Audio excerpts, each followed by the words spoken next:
Penganiayaan David Ozora dengan terdakwa Mario Dandi dan juga Shane Lucas hari ini akan kembali digelar di Pengadilan Negeri Jakarta Selatan. Siang hari ini agenda sidang akan mendengarkan keterangan dari dua ahli pidana yang merupakan saksi atau keterangan ahli dari jaksa penuntut umum. Pada hari ini, dua terdakwa akan digabung sidangnya seperti biasa, yaitu Mario Dandi dan juga Shane Lucas. Namun sampai saat ini, saudara, masih belum bisa dipastikan siapa saja ahli pidana yang akan dihadirkan di muka persidangan pada hari ini oleh jaksa penuntut umum. Namun seperti kita bisa lihat suasana terkini di ruang sidang, kuasa hukum dari Mario Dandi dan juga Shane Lucas sudah bersiap di dalam ruang sidang Pengadilan Negeri Jakarta Selatan.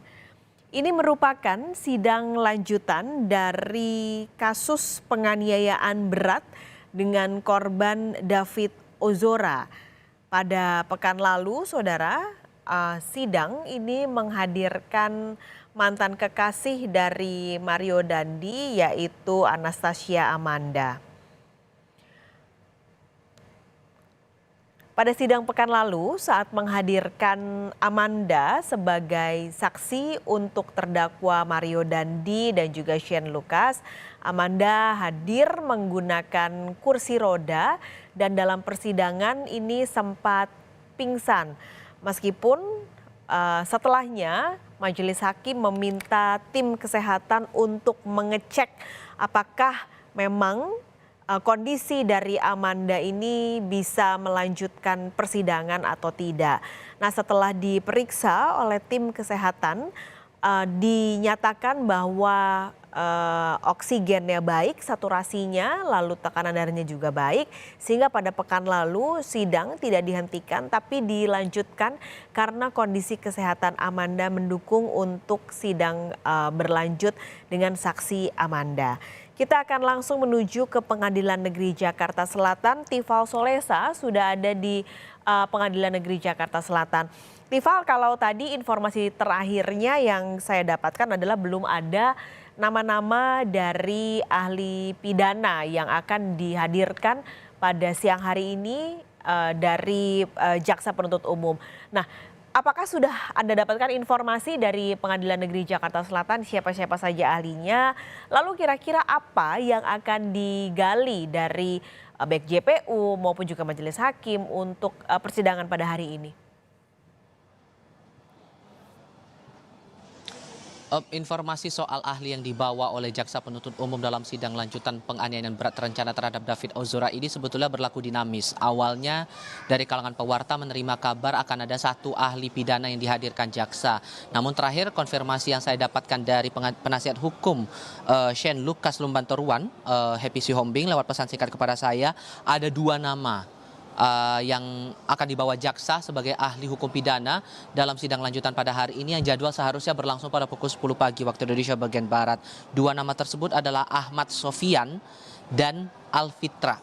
Tapi kalau spesifik akan menggali soal apa, ini masih harus melihat dinamika di persidangan lagi nanti. Cuman kalau merujuk dari atribusi atau status dari ahli ini sebagai ahli hukum pidana, bisa jadi ini tidak akan jauh kaitannya dengan pendalaman unsur-unsur perkara atau unsur-unsur pidana yang sesuai dengan pasal dakwaan yang dialamatkan kepada kedua terdakwa, baik itu untuk Mario Dandi Satrio maupun juga Shane Lucas Lumbantoruan begitu.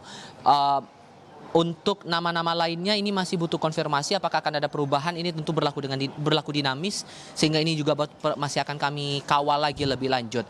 Tadi sempat saya singgung masalah pasal-pasal dakwaan. Kita perlu ingat lagi bahwa untuk kedua terdakwa ini punya lapisan dakwaan berbeda dalam surat dakwaan masing-masing, sekalipun unsur primernya, dakwaan primernya itu sama, yakni di pasal 355 ayat 1 KUHP, jungto pasal 55 ayat 1 ke 1 KUHP, yang pada intinya menegaskan keduanya didakwa melakukan upaya penganiayaan berat dengan upaya perencanaan terlebih dahulu, maupun juga dengan pasal subsidiarnya adalah upaya penganiayaan berat yang mengakibatkan luka-luka berat kepada korban David Ozora. Ini sesuai dengan pasal 353 ayat 2 KUHP jungto pasal 55 ayat 1 ke 1 KUHP.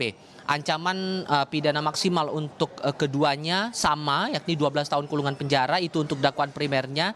Sementara yang berbeda di sini adalah dakwaan alternatifnya. Untuk Mario Dandi Satrio ini dikenakan satu dakwaan alternatif, yakni di pasal 76C jungto pasal 50 ayat 2 Undang-Undang Perlindungan Anak dengan pasal pengaitnya 55 ayat 1 ke 1 KUHP, yang pada intinya ada pidana penjara apabila kemudian Mario Dandi Satrio ini terbukti melakukan upaya untuk menganiaya ataupun upaya untuk melakukan kekerasan terhadap anak secara bersama-sama. Itu dikaitkan di pasal 55 ayat 1 ke 1 KUHP. Khusus untuk Shane Lucas Lumbantoruan, yang berbeda di sini adalah masalah pasal pengaitnya. Di alternatif pertama, Shane Lucas ini dikenakan pada pasal jungto 56 ayat 2 Kitab Undang-Undang Hukum Pidana. Isinya dalam KUHP tersebut diterangkan bahwa dipidana sebagai pembantu kejahatan bagi mereka yang memberi kesempatan, sarana, atau keterangan untuk melakukan tindak kejahatan.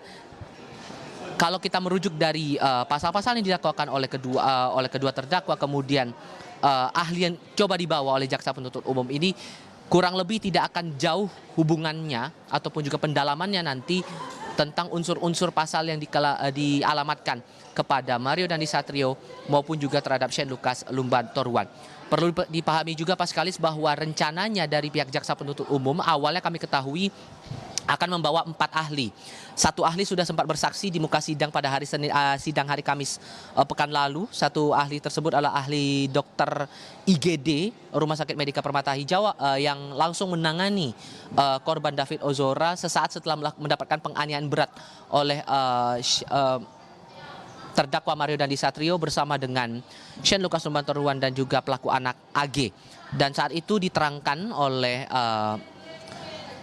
ahli Aisyah di situ atau dalam proses sidang kala itu, dia menerangkan bahwa saat datang ke rumah sakit sudah dalam kondisi penurunan kesadaran atau dalam kondisi tidak sadar, secara awamnya begitu dikenalkan, dengan beberapa luka yang cukup fatal terutama pada bagian wajah dan kepala. Ini yang coba diterangkan atau ditegaskan waktu itu oleh ahli yang dibawa oleh jaksa penuntut umum, satu ahli kesehatan atau satu dokter yang dibawa saat itu. Harusnya waktu itu dibawa juga satu dokter lagi, Yeremia Tatang, yang kemudian menjadi dokter lain di rumah sakit yang berbeda, di Rumah Sakit Mayapada Kuningan, Jakarta Selatan, yang ikut menangani David Ozora selama berhari-hari hingga lebih dari 1 bulan kala itu dirawat di Rumah Sakit Mayapada Kuningan, Jakarta Selatan karena mengalami beberapa luka yang cukup parah, terlebih ada masalah syaraf yang terbilang cukup fatal sehingga membuat ia mengalami kesulitan bicara dan kesulitan bergerak, bahkan hingga saat ini proses pemulihannya masih terus berjalan. Namun Yeremia Tatang dalam sidang Kamis lalu sempat meminta agar dirinya dibawa ke muka sidang atau bersedia menjadi ahli di muka sidang pada sidang tanggal 20 Juli 2023. Nah, ini juga yang akan kami tunggu. Apakah ada perkembangan terbaru? Entah Yeremia Tatang akan dibawa di jadwal sidang yang berbeda, sudah ditetapkan, atau justru ada perubahan. Lalu kemudian dari 2 nama ahli pidana yang akan dibawa rencananya pada hari ini, apakah keduanya dipastikan hadir atau hanya salah satu, atau justru akan ada perubahan nama lagi? Ini yang menarik untuk dicermati sejauh ini. Sementara untuk kedua terdakwa yang saya lihat pada sidang lanjutan hari ini sudah tiba di Pengadilan Negeri Jakarta Selatan menggunakan mobil tahanan milik Kejaksaan Negeri Jakarta Selatan. Pada pukul 9.30 keduanya sudah turun dari mobil tahanan dan menuju ke tahanan pengadilan untuk menunggu jadwal sidang. Yang kami cermati sampai dengan saat ini, penasihat hukum dari terdakwa Shane Lucas Lumbantoruan sudah ada di sini dengan koordinatornya adalah Happy Sihombing, sudah berada di dalam ruang sidang. Sementara di meja jaksa penuntut umum belum tampak. Ini masih kami tunggu. Apabila kedua pihak ini sudah berada di dalam ruang sidang, kita tinggal menunggu kehadiran dari terdakwa, lalu kemudian sidang baru akan dibuka lagi oleh majelis hakim yang masih dipimpin oleh Hakim Ketua Ali Miribut Sujono dan Hakim Anggota Tumpanuli Marbun dan Muhammad Ramdes. Paskalis. Terima kasih banyak Tifal Solesa. Nanti kita akan langsung juga memantau jalannya persidangan dari Pengadilan Negeri Jakarta Selatan. Terima kasih.